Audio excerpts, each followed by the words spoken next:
د چا مخې ته د یغه انسان خواله بیانول د یغه انسان صفات بیانول دا ښه کار ده، خو په دې کې کله کله د انسان دنیاوي غرض او دنیاوي مفاد هم وي. هر انسان خو مثبت سوچ نه لري، بلکې سړی په ذهن کې کله کله دا وسوسه ورشي چې یاره دغه انسان د ما تعریف وکړو، کیدای شي په دې کې د څه دنیاوي مقصد او غرض وي. او که چیرته یو انسان د یو مسلمان ورور د پاره د هغه په غیر موجودګي کې د هغه د پاره دعا وکي، بیا په دا کې دنیاوي مقصد هم نه وي، دنیاوي غرض هم نه وي، هیڅ مفاد نه وي، دا صرف د دې وجه نه چې په دې دعا کې صرف اخلاص ده. بیا الله تعالی د دغه اخلاص د وجه نه د دغه انسان دعا د یغه ورور د پاره چې هغه موجود نه وي،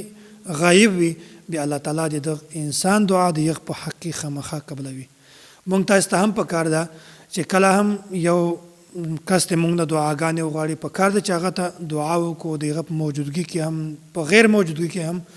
او که یو انسان بیا هم دعا نه رانه غواړي، د مجموعي طور باندې هر مسلمان ته پکار ده چې ټول امت مسلمه دپاره د خامخا دعاګانې غواړي. صحیح مسلم کې د حضرت ابو دردا رضی الله تعالی عنه دا روایت موجود ده، وای رسول اکرم صلی الله علیه وسلم فرمایي: ما من عبد مسلم يدعو لاخيه بالظاهر الغیب، وای کوم یو کس چې د خپل مسلمان ورور د پاره د یغ په غیر موجودګي کې د یغ د پاره دعا وکي، الا قال الملك ولك بمثل، وای په دې وخت کې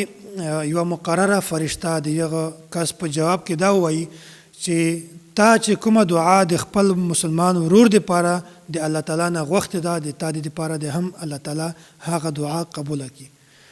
دا د قبولیت یوه اسانه طریقه ده. کوم یو کس چې دا وایي چې د ما دعاګانې نه قبلیږي، بیا هغه ته پکار ده چې د یوه مسلمان ورور دپاره د دعا وکړي،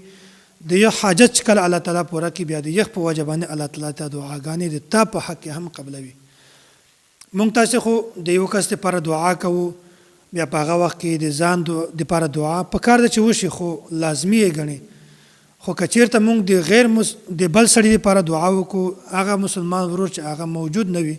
د هغه لپاره مونږ دعا وکړو، بیا الله تعالی هغه دعا د خپل ځان په حق کې هم قبلوي. مطلب یو سړی د هغه کاروباري مشکلات دي، دی د خپل بل مسلمان لپاره د کاروباري مشکلاتو د اسانتیا د حل دعا وغواړي، بیا فرشته د په حق کې آمین کوي چې یا الله دغه مسلمان د یغ لپاره دعا غوښته ده، دغه دعا د په حق کې هم قبول کړه.